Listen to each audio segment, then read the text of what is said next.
I'm Parker Kligerman, and if you've been watching the 2021 Dakar Rally on NBCSN, you'll know we're just past stage 3, but here on the Motorsports on NBC YouTube page, we want to talk to competitors, past racers in Dakar, and overall anyone in the motorsports world interested in the Dakar.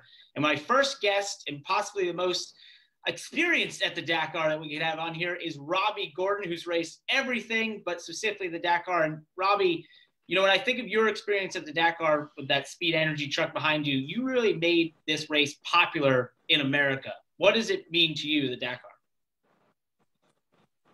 Well, thanks. You know, we had a great run when we started the program. Obviously, I started in the Red Bull Touring, and the very next year we came back with the factory Hummer program with GM.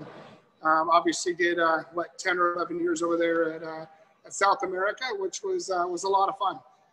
That's awesome. Yeah, you definitely. I can remember those trucks, those orange trucks like behind you, and just some of those amazing images of those going through the dunes. You really, you made it popular in America. And last year we saw Ricky Brayback become the first American to win in the bikes class overall. Does that make you proud to see that, to see an American have that success at the Dakar? It does. Actually, Ricky's a good friend of mine as well. We do the Bajas together. I've been out riding with Ricky many times, so couldn't have happened to a better guy. I mean, I know where he came from. I started racing in the town he grew up in Apple Valley, Barstow, that whole area, and it was very famous for off-roading back in the day when I was a young kid. So to see Ricky come up and to be able to go there and win the Dakar with Johnny Campbell and those guys, that was awesome. I think we should say you're also in your shop there in North Carolina. You just gave us a great tour. Very cool what's behind you there, that off-road truck. But, we talked about you racing so many different things. How can you compare the Dakar, for fans that might not know it that well, to, say, the Daytona 500, the Indianapolis 500, in terms of its largesse and the prestige of it? Well, I think, obviously, South America Dakar was amazing with the fans. I know the Dakar as a challenge, and I'd probably like to kind of switch over to that gear now. It would be like going to the Daytona 500 and not coming back to the workshop after starting the season at the Daytona 500 until halfway. Remember, they're going to run 6,500 miles or whatever it works out to this year. I know when we were doing the Dakars, it equated to about 6,500 miles, more than 10,000 kilometers. And for a race team, it would be like leaving the workshop with the same race car and not coming back until a half a season is over of NASCAR. That's incredible. Wow. Yeah, it's insane how long it is, how big it is, that sort of thing. I wanted to get a little bit into some of the particulars we see at this rally all the time. And I know you've done so much off-road racing out there. But one of the things that's really unique to the Dakar is the dunes. They always find a way to get dunes involved in it. Why, we see these images of trucks and cars going over blind crests. How do you even know where you're going? How do you navigate those? What is that like? Well, I think, there's a certain amount of us that have experience in the dunes. I've learned to notice where the dunes are and which way the wind blows. And that'll tell you if you're going against wind or away from the wind. And the dunes are different in those two directions. But as we saw with Toby Price on some of the highlights from a couple days ago, that was gnarly. I mean, no matter what he did on his bike, he was stuck. I mean, you get a little bit of momentum, and boom, it was halfway down to the front fork. If that happens in a car, you're digging for a long time. Toby was amazing how he was able just to lean back, pop it up, and yank that thing around. And he ripped it around like it was an 80. And those Dakar bikes, what are they, 350 pounds or something like that? Yeah. Big bikes. When you get in there, you mentioned kind of getting stuck in a car. Like, we see that often. How exhausting is it trying to get those cars out there? We see some of those competitors get stuck out there for hours into the nighttime at times. I mean, what is that experience like?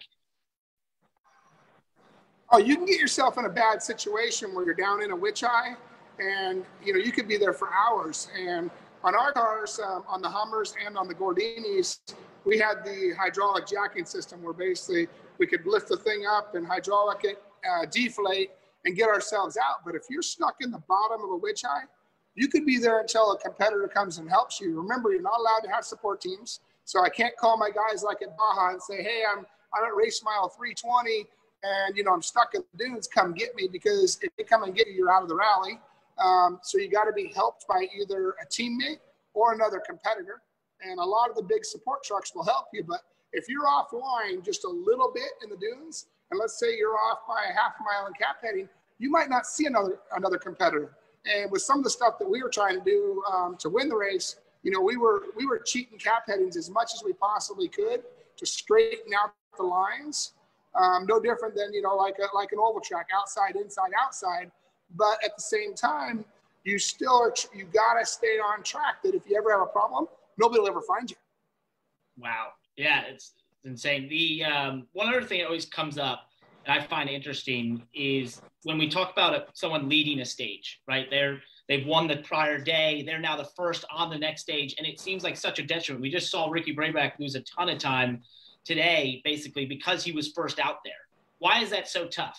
Well, what they're doing, and let me tell you how they're losing time, is if you have a rabbit out in front of you and you can see that guy and you know that he's going to turn right because you can watch his dust trail, you can start turning right early. So what happens is when you're that lead thing and you're lead bike or lead car and you're following your cap heading, you're looking down, trying to stay on track because there's no other trails in front of you. You know, this is the part that's also very different that a lot of people don't understand. At Daytona, we got walls on the outside, we got walls on the inside. You're not going to get lost. Here, there's no trails at all. You know, you're basically just out through the dunes, hitting on a cap heading and trying to go in the right direction. So it's really challenging for that lead car, lead bike. Lead car, lead bike have the same challenge because they give a big enough gap between the two that the lead car doesn't normally see the bikes until very late into the special. And then you can start picking up some trails. You know, you'll see one over a mountain over there, you'll see some dust. Well, then you got to make sure that that's either dust for a race car, because it could be a local just cruising down one of the gravel roads and you start turning right and realize you've gone 20 miles off track. The wildest stuff ever. That's awesome. You know, some of the names we always see at the front in the cars class is Mr. Dakar, Stefan Petterhansel, Nasser Al-Attiyah, Carlos Sainz. You race against these guys. What makes them so good at this particular rally? How do they always find themselves at the front? Well, I think, you know, experience comes to it. It's the same thing when we show up at the Baja races. You know, you look at it, it's either, you know, myself, Bryce, Menzies, McMillan. There's a group of us that are always at that lead pack, and it's the same thing there. And one thing about, you know, Carlos Sainz, Petterhansel, Al-Attiyah, they find themselves in the right rides. And obviously right now the Mini seems like the right package. And the Mini is really just an evolution of the Hummer. So if you watch that car go, it does a lot of the same characteristics.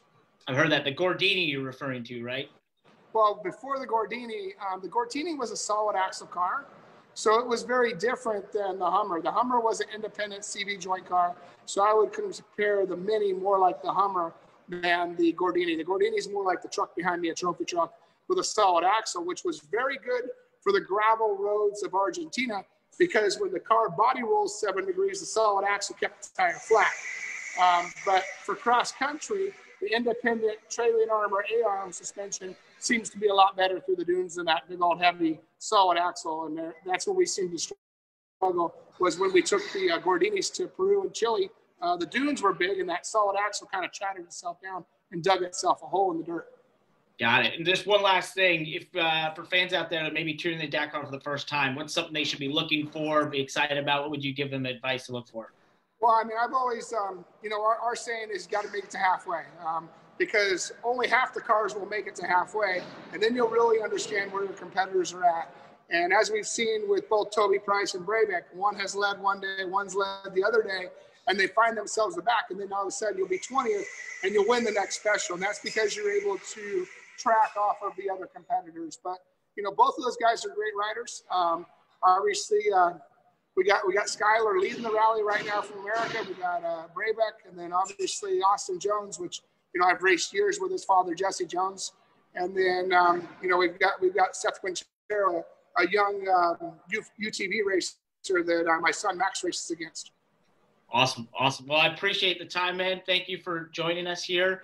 And for all the fans out there, for more Dakar, be sure to keep watching the Motorsports on NBC YouTube page, and I'm sure, of course, catch all the action each night on NBCSN.